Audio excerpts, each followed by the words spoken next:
ಓಂ ಸಾಯಿರಾಮ್. ಇವತ್ತು ಸಾಯಿ ಸಂದೇಶ ಕೇಳೋಣ. ನಮ್ಮ ಜೀವನದಲ್ಲಿ ಬರುವಂತ ಕಷ್ಟಗಳನ್ನ ನೋಡಿ ನಾವು ಸುಮ್ಮನೆ ಕೂತ್ಕೊಂಡ್ರೆ ಮುಂದಕ್ಕೆ ಪ್ರಯಾಣ ಇರೋದಿಲ್ಲ. ಇವತ್ತು ಸಾಯಿ ನಮಗೆ ಒಳ್ಳೆಯ ಸಂದೇಶವನ್ನು ಕೊಡ್ತಾ ಇದ್ದಾರೆ.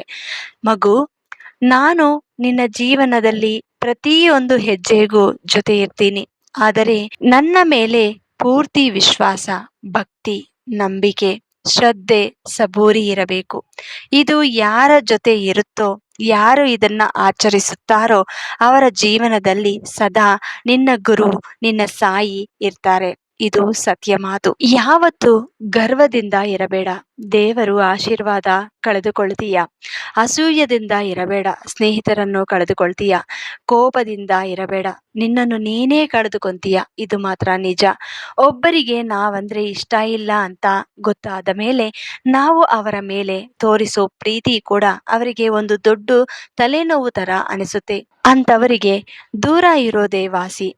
ನಮ್ಮ ಅವಶ್ಯಕತೆ ಅವರಿಗಿದ್ದಾಗ ನಮ್ಮನ್ನು ತುಂಬಾ ಪ್ರೀತಿ ಮಾಡೋರ್ ತರ ಕೇರ್ ಮಾಡುತ್ತಾರೆ, ನಾಟಕ ಮಾಡುತ್ತಾರೆ.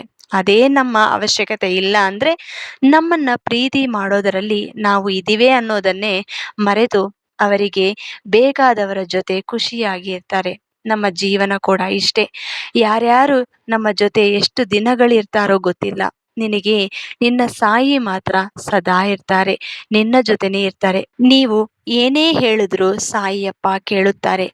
ಸಾಯಿ ನಿಮ್ಮ ರಕ್ಷಣವಾಗಿ ಇರ್ತಾರೆ. ಎಂತಹ ಕಷ್ಟ ಕಾಲ ಬಂದ್ರೂ ತಪ್ಪದೆ ನಿನಗೆ ಒಂದು ದಾರಿ ಅನ್ನೋದು ಸಿಗುತ್ತೆ. ಯಾಕಂದ್ರೆ ನಿನ್ನ ಸಾಯಿ ರಕ್ಷಣೆ ನಿನ್ನ ಜೊತೆ ಇರುತ್ತೆ.